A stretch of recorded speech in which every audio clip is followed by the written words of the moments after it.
Hi guys, it's MK. Welcome back to What's Up Grimes. I'm here with the lovely Jen. Hey. And our special guest, Kate Pending. She's an artist. Tell us about Hi. yourself, Kate. Welcome.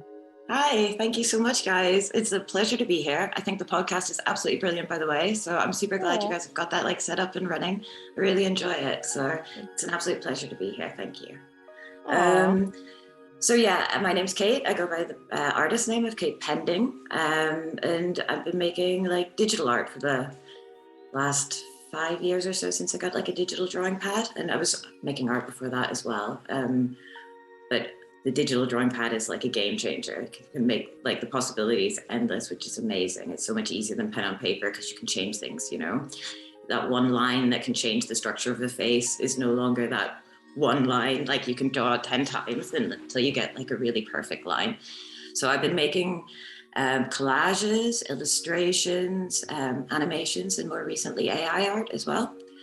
And I'm a massive Grimes fan. And I find her photos and stuff super inspirational. So I've drawn a couple of drawings of her as well.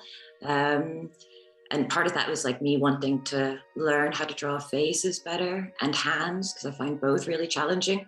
And she's got so many pictures. She loves her hands in the pictures, doesn't she? She's always got her hands up around her face, and she's always striking some sort of cool pose where, I don't know, the angle is just cool. There's one where she sits in a chair and she's holding up this gun, and the gun is the angle that the photo's been taken from makes the gun look super, super long. And I just love the perspective. And I just see that, and it's just super inspirational. And then I think, well, if I need a muse, isn't she the perfect one? So yeah, I've done a couple of drawings of her, and then thought to myself, well, I can't just draw her, can I? So I've kind of gone and been drawing some other girls' faces and things recently as well. Often towards the sort of cyborg, androidy style, very futuristic, because I love my sci-fi and dystopian stuff, Yeah. Blade Runner style, cyberpunk stuff, really cool. Yeah, that's funny that you said Blade Runner, because I was looking at your futuristic series, and it's very much like a hybrid of Blade Runner and Alien. Yeah, right? Yeah, that's kind of the vibe I wanted to get across as well, so that's amazing. Yeah, cool. Yeah. Rabbit trail real quick, ladies. Sorry, but you mentioned Grimes' hands, Kate, and that's so ironic you said that, because I just noticed the other day, first of all, she has very unique hands. I don't know what that's about beyond just the tattoos. She has have you ever, Kate notices it? Is it just me? I think, so she used to do a lot of ballet, right? When she was a kid. Yeah. And I wonder if that's part of it, because there's an elegance to her hands. The fingers are long. It's almost like she's modeling and she's kind of stretching everything out. And I wonder if that's kind of where it comes from. There's an artistry there. And I wonder how much of that is embedded from that. I don't know. Yeah, and I just noticed the other day, she does this in a lot of her photos. And I the gun hand. I love that. Yeah. I feel like she talked about it in an interview, possibly, and my brain just cannot remember what that symbolizes, but she does it all the time. And it's just so ironic that you touched on that, because I had been randomly noticing Grimes' hands. That makes me sound creepy, but I've noticed that too. No, it's not like it's feet. That's true. If it was feet, I'd lose followers or gain them. I don't know. Who knows? Mixed batch. Who knows? But let's go back to Kate's art. I have so much that I want to ask you about, because I've been on your page for a very long time. I want to say over a year. We had to have met on the Instagram community at some point. And a lot of your art, it's very much my aesthetic. If you can see all my galaxy stuff that I love. And you do a lot of astronauts, but with different people's faces. Yeah. In the little cutout of the head. How did you get started on, forming your own unique perspective with your art? Well, I think I always wanted to be able to get good at the kind of faces. So that was part of the main thing why I ended up going into the faces. And I've always been obsessed with kind of space, astronaut, galaxy themes as well. It kind of all fits in with the kind of futuristic stuff. And so then I thought I could kind of combine the two together and bring out the kind of space feel, that feel of exploration, that feeling of we're going on an adventure exploring, while also focusing on the faces and trying to get those in. And then I thought I could do it a little bit more abstract as well. So I've kind of expanded from the faces and tried to put other patterns on there, or reflection. So it looks almost like the astronaut is kind of looking at like a whimsical scene that he's seeing in space somewhere, and that's reflecting back on the visor. And it's been, what's really cool is that I've seen the progression myself. When I started, I don't think I was that great, and I don't have any training, so it's all kind of self-taught, but I can see that with the practice, just sitting down and doing something on a regular basis, that over the course of a couple of years that the technique is getting better and that it's easier. I'm not sure the quality looks any different in the end, but I'm also getting there a bit faster. So some of these things take quite a while, because like the astronaut suit alone, so I drew that with the digital drawing pad, and then what you're doing is like creating layers and layers and layers on top of each other. And I think like just the suit alone in the background is probably like 80 layers, something like that. Yeah. So once you get everything kind of lined up, then it all kind of works well. And then you've got that as a template, and you can kind of work other things into it, swap in faces, swap out designs, things like that. Yeah. That is so cool. How did you get started? You mentioned that you had just started with the digital art or the NFT world. How did you start drawing and creating? Was this something you did when you were young? I always did quite a bit as a kid. I always loved drawing. So I did a lot of like pencil and pen sketches. And then I think that probably stopped when I was around like 17 or so for a while. My life took a bit more of like an academic path. And I went off to university and then started working.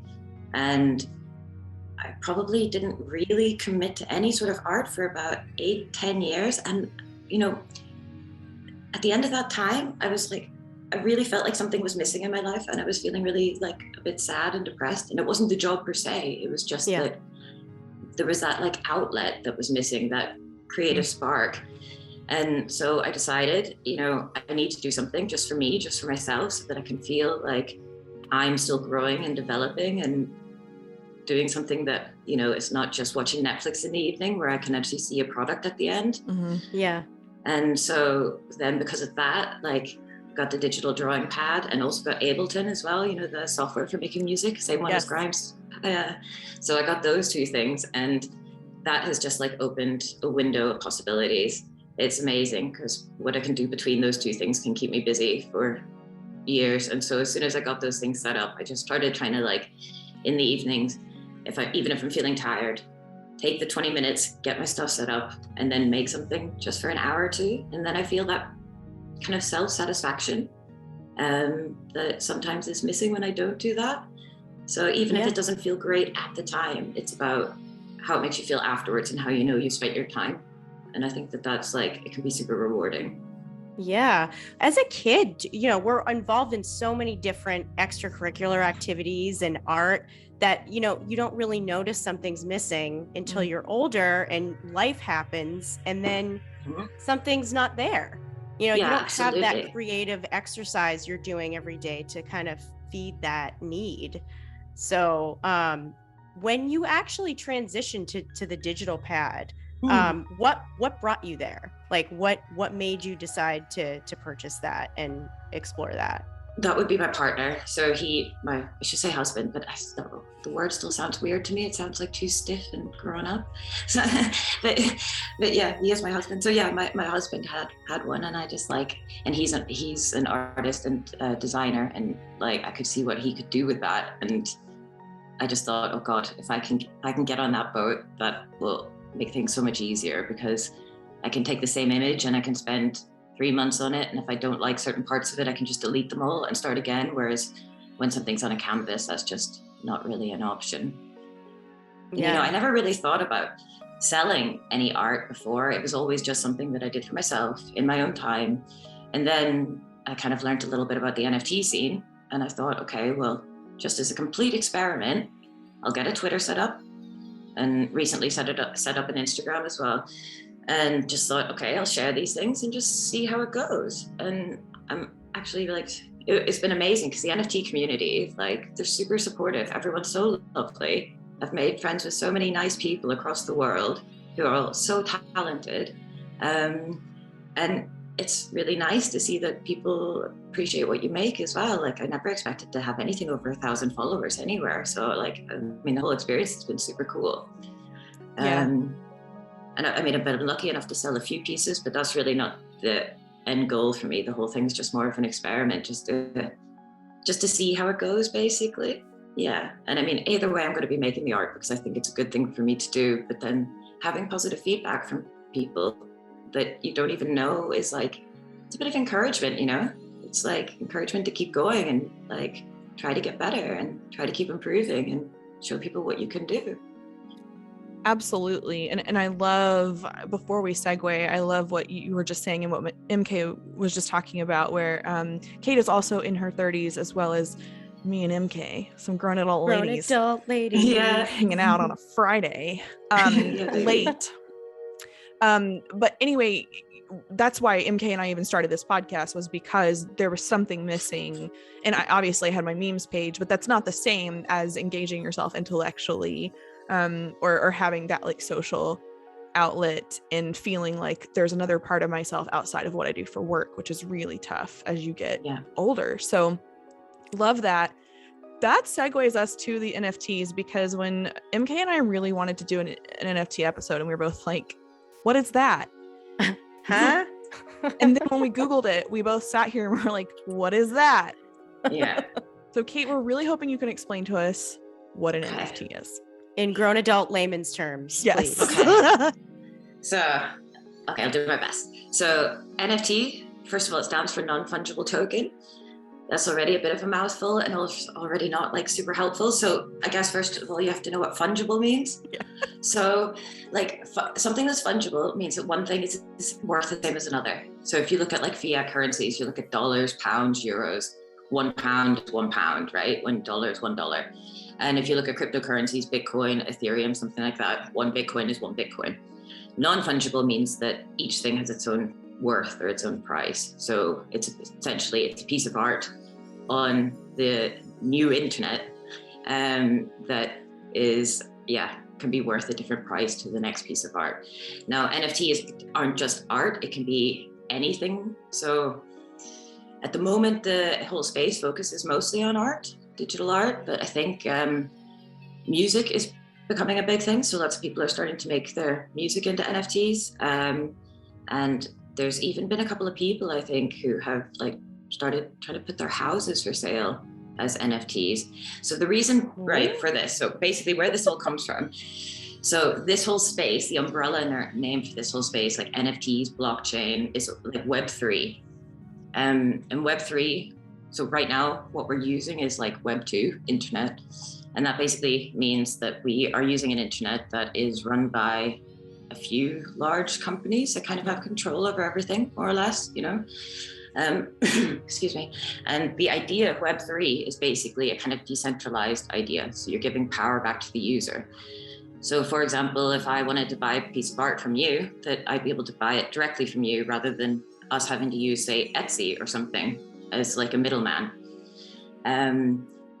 So the idea is kind of, give power back to the user through decentralization.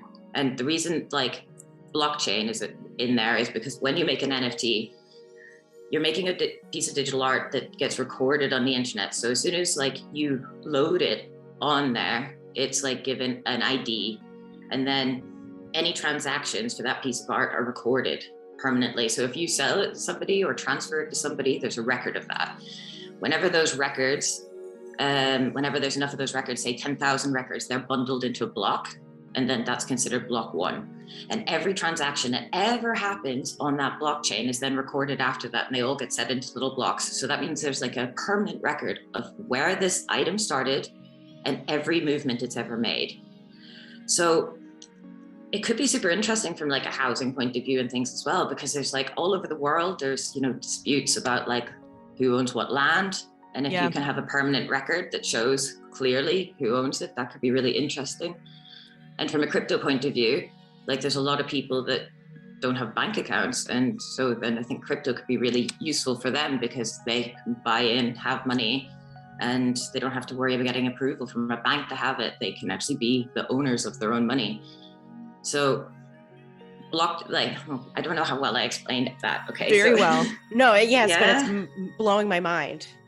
Very well. And like you said, Kate, I was looking at how, not just homes, but also there's in-game assets such as digital plots of land that you can purchase. It's in film now, starting in 2018. Apparently, there were Deadpool 2 digital posters that were used to promote the film that were available as a form of NFT. I mean, that's crazy. Yeah, I think it's a super interesting space. Like, I like the idea of the whole space. I like the idea of things being more kind of peer-to-peer based and not so centralized. And excuse me, like the normal internet, we have this kind of established this internet where we've set up all these websites, and then we've gone back and like later integrated pay systems, PayPal or ways to buy things with credit cards. With the whole Web3 space, it's kind of the reverse. So these blockchains are set up with a digital currency. So there's a Bitcoin blockchain and Ethereum blockchain. And then everything else is built on top of that. So it's the reverse way around. So you have the payment structure already there. And then you're building on top of that. So then you're building applications, which are like where you can sell your art or where you can game. And yeah, there's loads of play to earn games as well. So people can actually use their NFTs. So it actually has utility. So rather than just having a piece of art that you hold on to, you can use it. So there was a game called, what's a good example? Axie Infinity. It was really big last year. And it's like these cute little alien things, and they all have different qualities, and they fight, right? So you have 3 per side or something, and you buy your Axie, but you don't have to actually use it. So you buy your Axie, and then you can rent it to like a gamer who plays this all the time. This gamer will use your Axie, play for you, and if he wins, you get a proportion of the profits. Oh, is that the crazy, game that right? Ems talked about in her TikTok? The one that she was talking about where you can actually earn, I think it was somewhere in Asia. She was talking about there's this game where people are actually playing and earning a living doing it. Is it that game? That probably was actually. There's a few like that, yeah. And they're expanding. So I was waiting because I love chess, right? So I've just been waiting for like a real game like chess to, not that Axie's bad, no offense to anyone who loves Axie, sorry. But yeah, I was just waiting for like, a game that's been around for forever to be integrated. And like just a couple of weeks ago, an NFT chess thing came up. So it's called like Immortal Chess. And I think it's the same idea. You can pay to, play to earn. But obviously you've got to be quite good. There's already like world masters and stuff on there. And yeah, I can't believe I didn't know about any of this. Like, this has never been in my world. Yeah, MK and I both were like, I don't know what this is. And as I was even reading about the basics of NFT, I was surprised reading about all this. So if you don't mind, Kate, can you break down for us, you decided you wanted to get into this. Yeah. How did you do it? Like, how does one get an NFT out there? What's the process? Yeah. So first of all, you have to have a little bit of crypto. So a little bit of like digital money.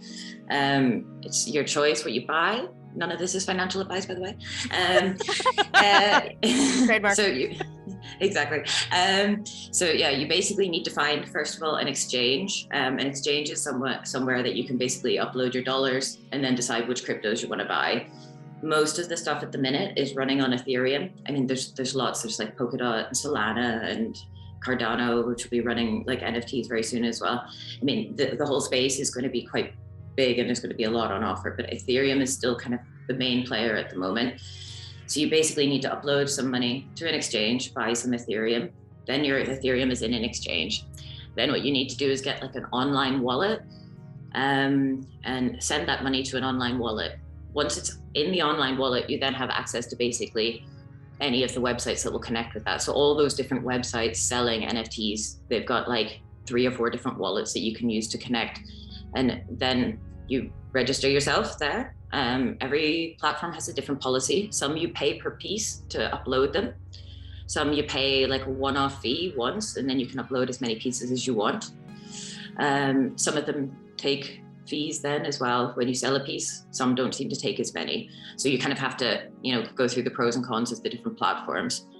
So I'm only on 2 platforms at the moment because it takes a lot of time to kind of research these things and get them going. And then once it's up and going, then, everything's pretty easy.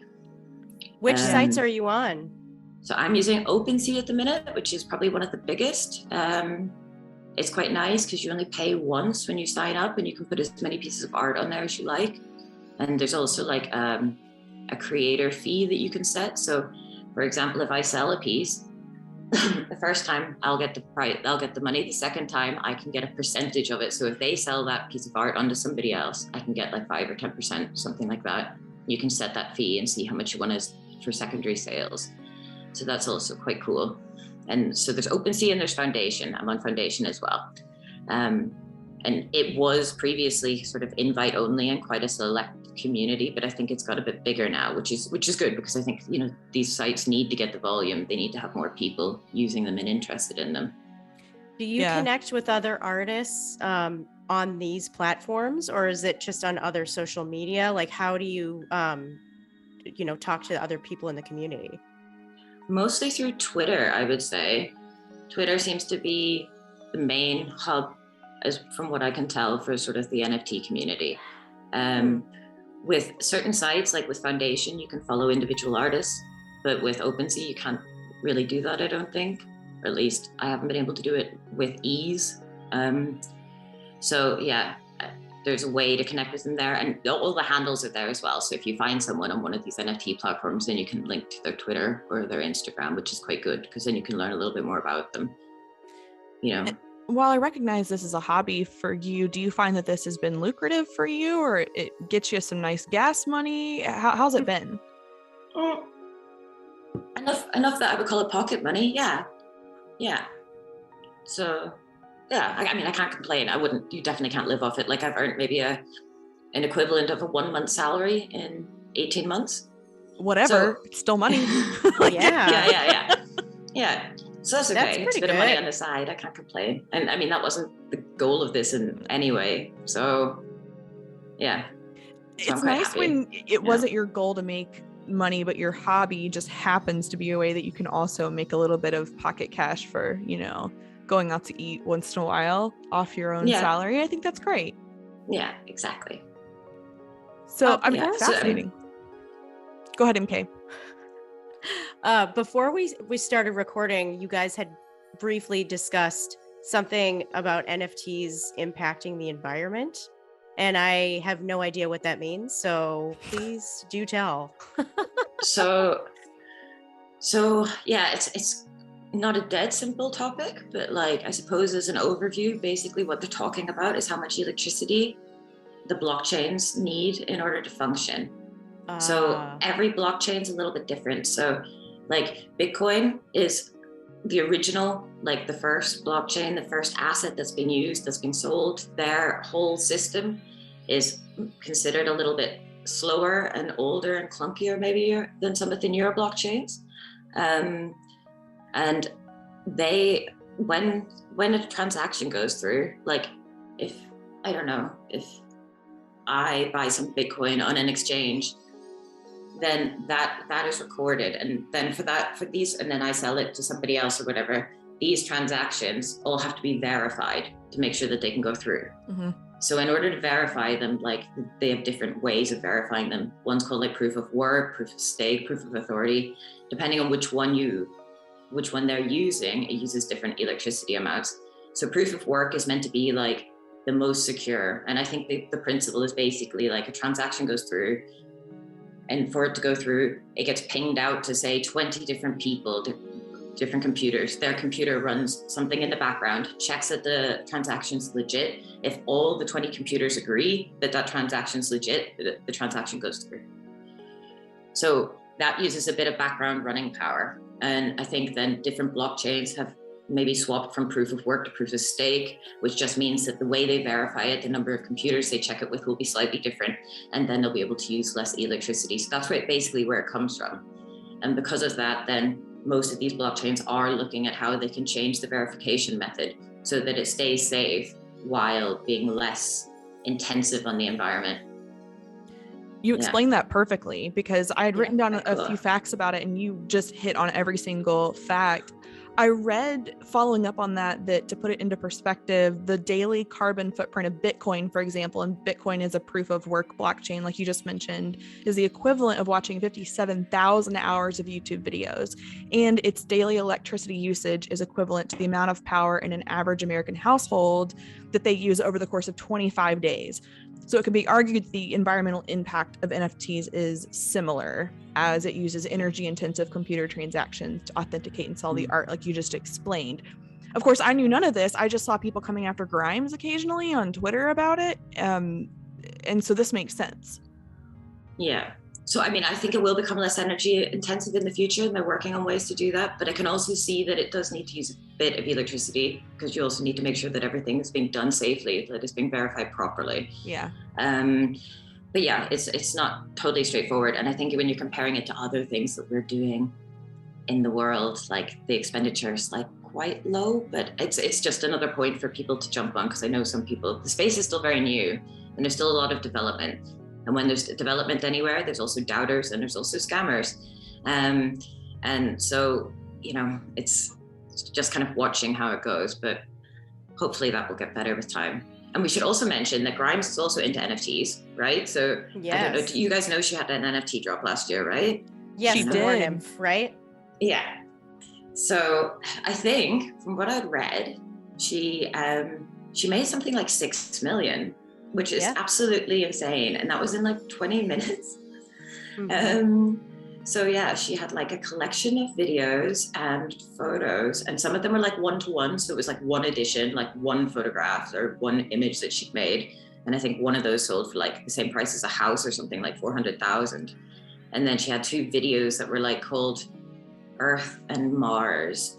And yeah, there was quite a few copies of those sold, but I think those 2 videos alone, like she basically made 5 million out of those in 20 minutes, which is absolutely insane.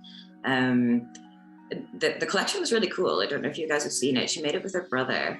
And if you looked it up, all the little cherubs. Yeah. I know that she mentions in an interview that Mac was the one, her brother, that really said, hey, let's jump on this when NFT was pretty new, because from what I read, NFT didn't really come onto the scene till 2014, which seems so recent to me. I mean, I realized, I feel like 2014 was yesterday, but as a grown adult lady, but that seems so recent to me. Totally. Yeah. To not have heard about it really until, I feel like I didn't know what one was until last year, to be totally honest. But I mean, it is all still very new, and all these platforms are new as well. Like, I mean, so they're all like, most of these things are running on the Ethereum network. That's only been around since 2014, 15, something like that. And then they have to get the whole network established and then build these like apps on top of the network. So everything is new. I mean, I only heard about them like maybe beginning of last year, which is kind of when I started doing my research. And then I kind of got into it around spring of last year.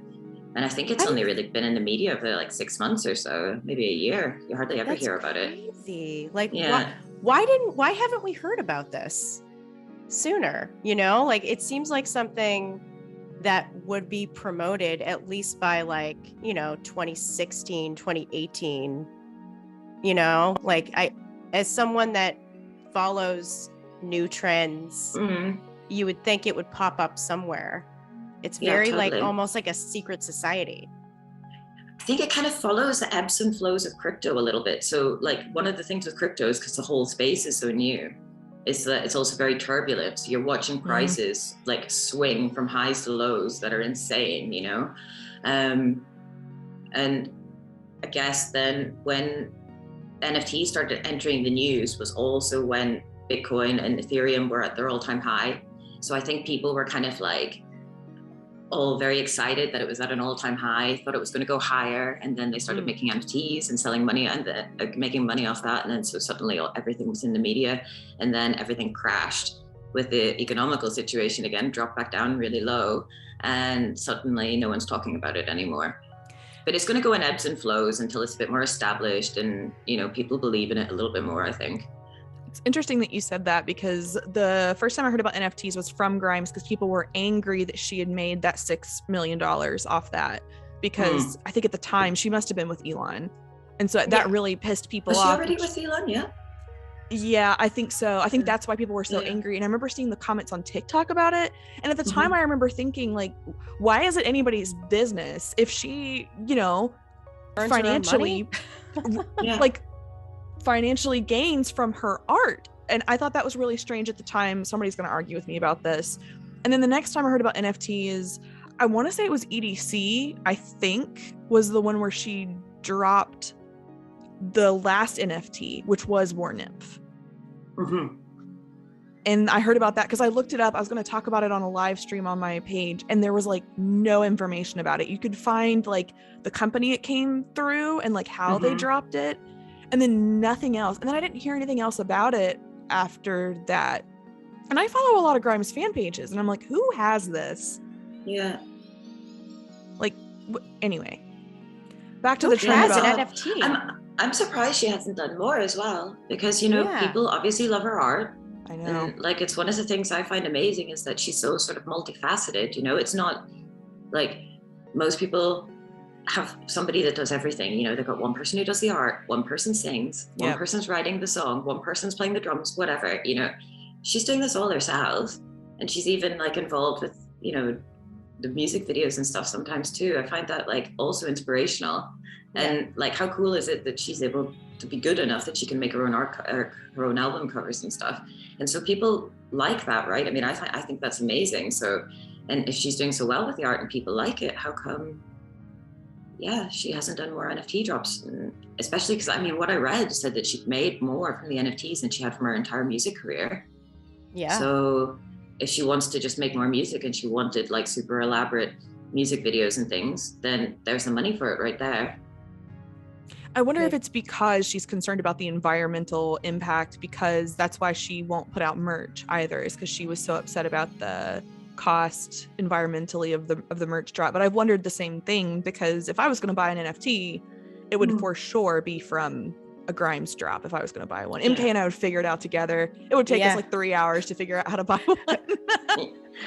That's right. I can talk you through it. Probably longer. I mean, the thing is that there is like other blockchains now that are focused on being green, you know, that are much less heavy in terms of their expense and usage. Like I think Solana is meant to be quite good. Tezos is always branded as like clean NFTs. So more and more things are going in this direction. They're not all as bad for the environment. Some of it depends, again, like which verification method the blockchain's using, which one you're actually selling on. That makes sense. And humans adapt pretty quickly and pretty easily. So it wouldn't surprise me if this gets better over time. However, you just alluded to something that Crypto Aquarius talked to us about on his podcast. Kate, do you know who Victor is, or Crypto Aquarius on Instagram? I added him after I listened to you guys and after I listened to the chat. Yeah, he seems Shout really out sweet. to Victor. Yeah, he's lovely. He's lovely, very talented, 19-year-old, might be 20 now, Brazilian artist, but he made his living off of NFTs and was talking about how it's dying. And you just alluded to this. And apparently, even though NFTs exploded in 2021, like you mentioned, according to data from Non-Fungible, September of 2021, there were 225,000 NFTs that were sold every single day. However, now it's down to 19,000 that are sold every day. That's a decrease of 92%. Additionally, the number of active wallets in the NFT market fell significantly, down about 88%, which is significant. So like you said, I mean, it's tanked. What is causing this? Is it just because, like you said earlier, it's a new landscape that's ebbing and flowing, or kind of like the stock market almost? I definitely think that's part of it, 100%. And I reckon part of it is also, you know, the economical situation, like worldwide, well, generally doesn't seem to be so great at the minute, right? You know, we're being told that our gas prices are going to be horrendous. Our electricity prices are going to be horrendous. We're being told here already, like on the news, not to have showers, like wash with the washcloth, keep your prices down. Like we get 80% of our gas from Russia, right? Yeah. And if everybody's in a situation where they're a little bit more pressed, prices are going up around them. Like we've noticed a significant increase around us and like how much it costs if we want to go out for dinner or something. Yeah. And that's just in the last 6 months. So people are squeezed that little bit tighter. I suppose digital art is probably one of the first things that goes.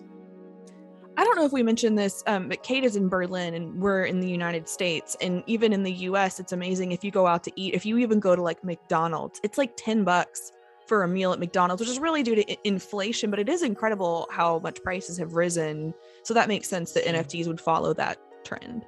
Yeah. Yeah. I mean, that's my thoughts. I'm not totally sure, but I would just think, you know, if you're a bit tight on money, then that's probably not the first place that you want to be spending it.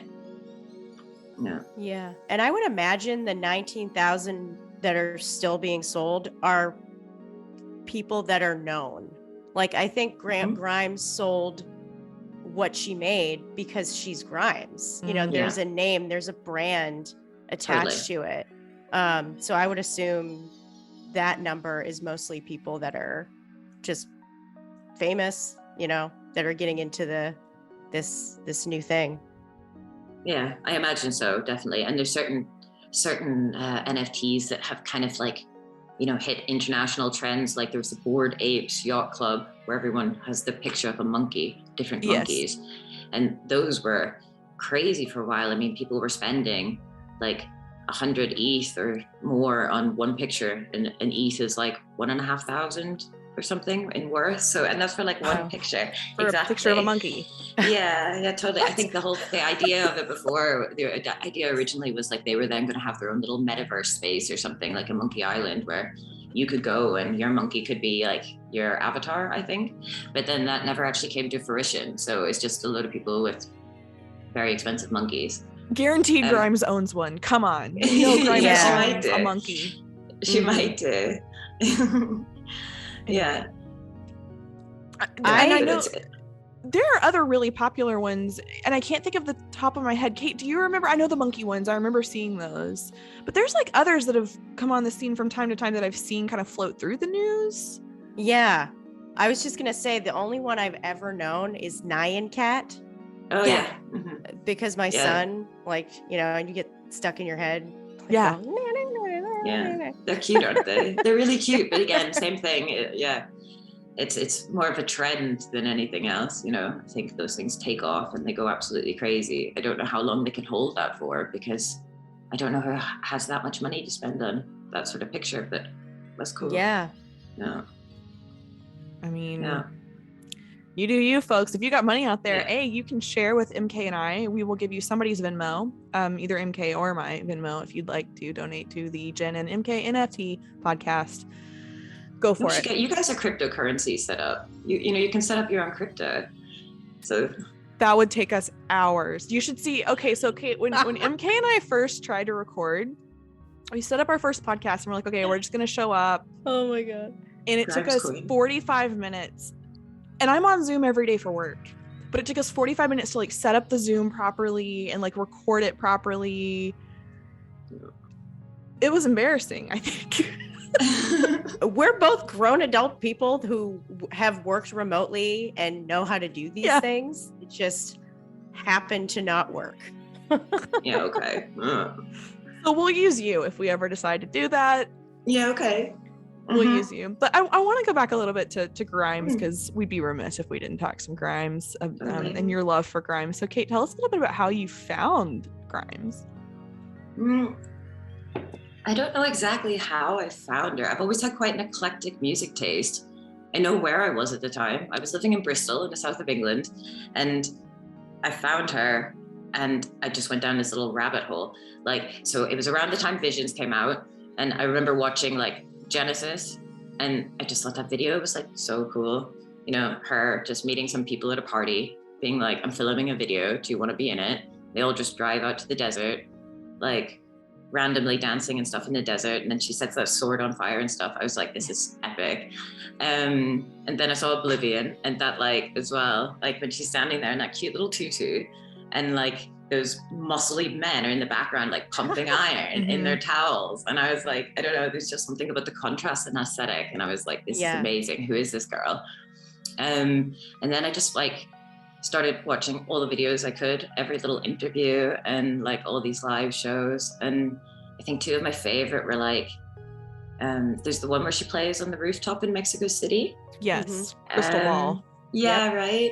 And like, I know it's not perfect, but that's kind of like part of what's so cute. Like, you know, a fan jumps up on stage and she's so delighted that the fan is there that she's like, don't worry, leave them, let them be there. And then like she messes up the song because she's like too worried about trying to let the fans stay. Yeah. And I was just like, oh my God, this is all so adorable. And like, there's another one where she's on a radio station, KEXP radio or something. Yes. And she's like sitting on the floor of the studio, and she's like surrounded by like all of her little like delay pedals and like her keyboard and everything else. And it's all just like really raw, and she's like super humble and super sweet. And even now there's the odd little mess up, but it's like, it's almost endearing because she's doing all of that herself. And like when you make electronic music and you started making it electronically and you never played instruments, it's a bit like getting the digital drawing pad, right? Versus analog drawing. It's like as soon as you have that, you can edit things. So you play a melody, it's not right, you just keep playing it until it is right, and then you've got the perfect melody. Great. But that's completely different than from playing it live. And she was able to then go and learn all those pieces well enough on the piano that she can then play them live, or the bits on the guitar or whatever else, that then she can be this like little genie on stage, like playing all these different things at once while singing and everything. And I just find it all so impressive that if there's like a tiny little mess up, I'm just like, oh. Yeah. You know? I miss this Grimes, don't you? I wish, included with her DJ sets, maybe she'd sing some of her songs live in the mix with it. I don't know, Yeah. I just miss that part of her that she used to share with her fans. Yeah. I always thought it was really sweet and really endearing. Yeah. Like you said, she's a one-woman show, and I think I forget to acknowledge that from time to time, that she does everything. And even though she's branched out a little bit, I know that her team is very small, and so it's still a lot of her creative direction, and I hope we continue to see that from her. Yeah, me too. And as much as everyone's excited about book 1, I'm also super excited about the dark Nightcore album that she wants to bring out as well. The 35 long. Yeah. I mean, yeah, I mean, I'm excited for anything, really, and no rush. We don't want to rush her. No, totally. We want, because I don't know if it was an article or an actual interview where she was talking about other artists who are like, okay, that album took 3 years. This album took 3 years. Like, why is there so much pressure on me to put something out immediately? After she did Visions, how long did she take with Visions, Jen? When we talked about it at the last podcast, it was like a very short amount of time she had to churn that out. It only have been about a year, because she had Dark Bloom out in like a year before, that EP that she did with that dude, Dion or something. Yes. That came out a year before, I think. Yeah, so we DM'd him. Quick interruption of MK. We DM'd Dion. We have not heard back. We asked him to be on the podcast. Oh my god, I hope he gets back to you. That would be so cool. I thought so too, but Sorry, MK, for the interruption. No. Thank you for interrupting. Anyway. Fingers crossed. Yeah, I miss that Grimes that she used to share. I feel like I'm always bringing that up. I love the DJ sets, but I miss seeing her share her raw artist experiences. Yeah. So I'm hoping if there is a tour with book 1, I don't know if she'll ever tour again, that she'll actually be singing live and we could all go see her. Yeah, totally. I saw her in 2015, I think it was, when I was living in Bristol. And that was great because she was way before Elon. And so not that many people knew who she was, which means that the venue was quite small and like relatively intimate.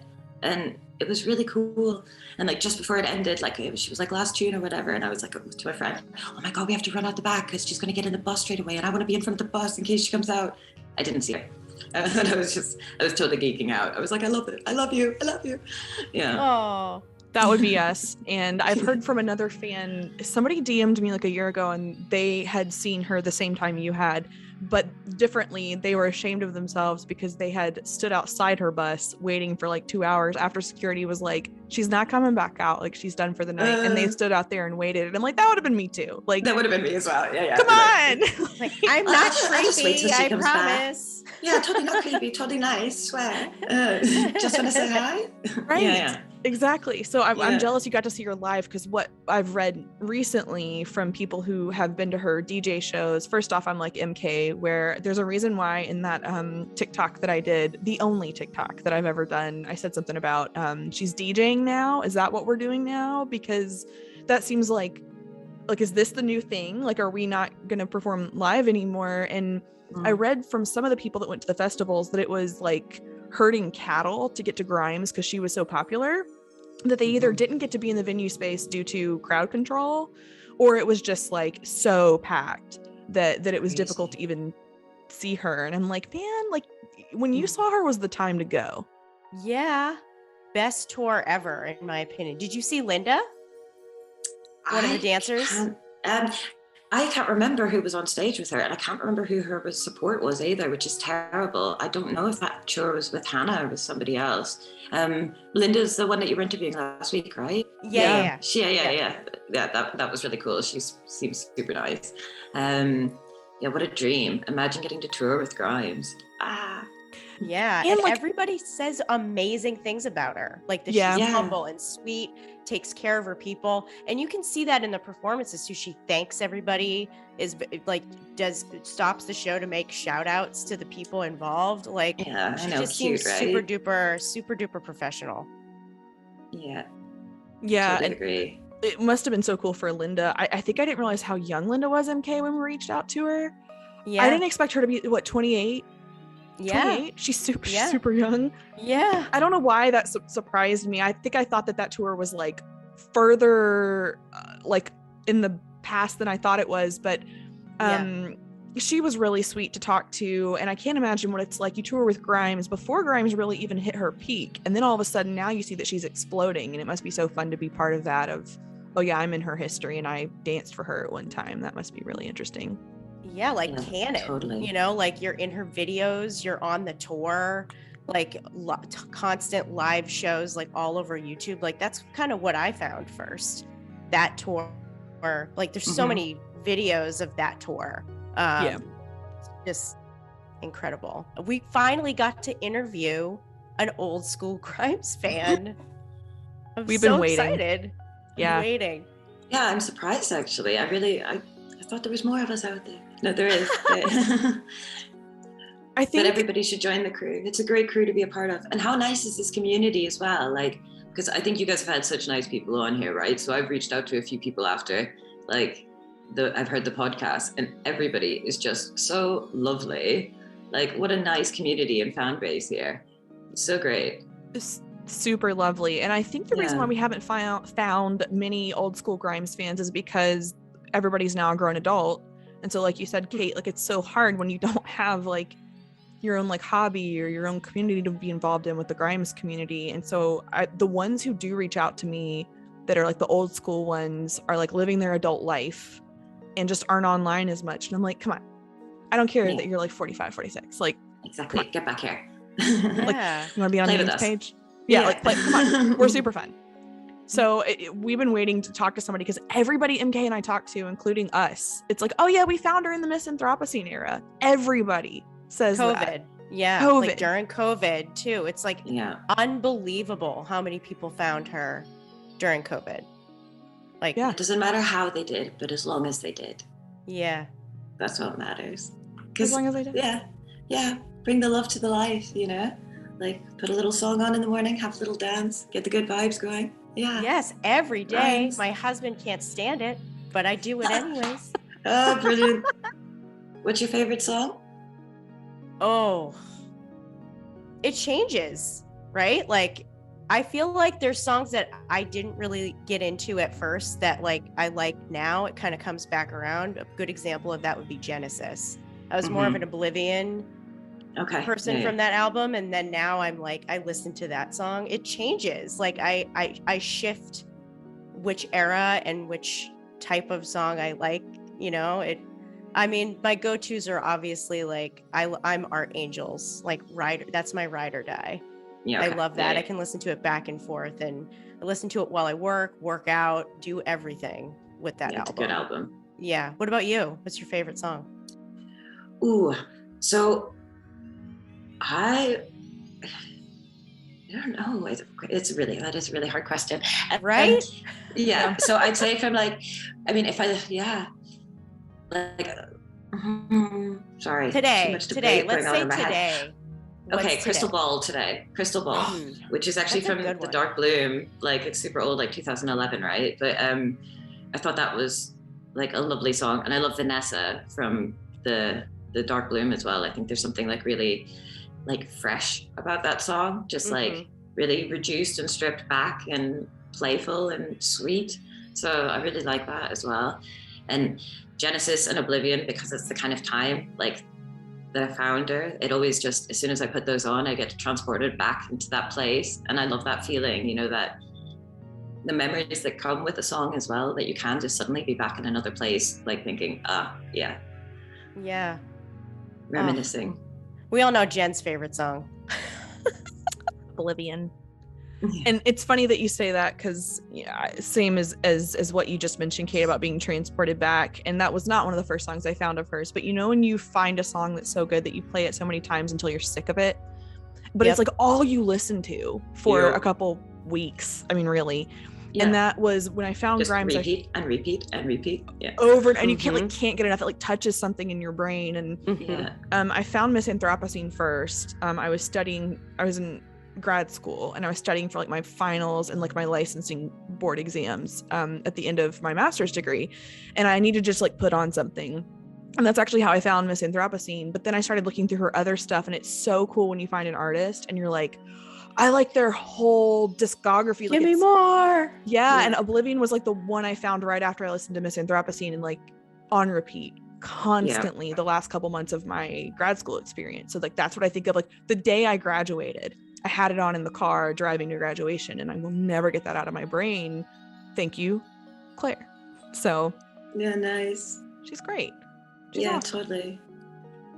And like you said, this community is great, and that's how I met you, and you were so sweet to come on. I saw that you did NFTs, and I've been following your page for forever, and I was like, I like that, and I like that, and I like that one. And I was so thrilled that you said that you would come on. And we appreciate you so much, because MK and I knew nothing, and you gave such a great breakdown of what NFTs are. I mean, that was perfect. Good. Yeah, I'm gonna go try to explain it to my husband. Yeah. Okay. Yeah, nice. Yeah. Yeah. Oh, well, thank you so much. Like, you guys are amazing, and I can't wait for more. And just thank you so much for having me. Good. We're glad that you joined us. Thank you guys so much for joining us for another episode of What's Up Grimes with MK and myself. We will be back later in the week with more content. We hope you guys have an awesome night or day, depending on where you're listening and what time you're listening. Bye, guys. Bye.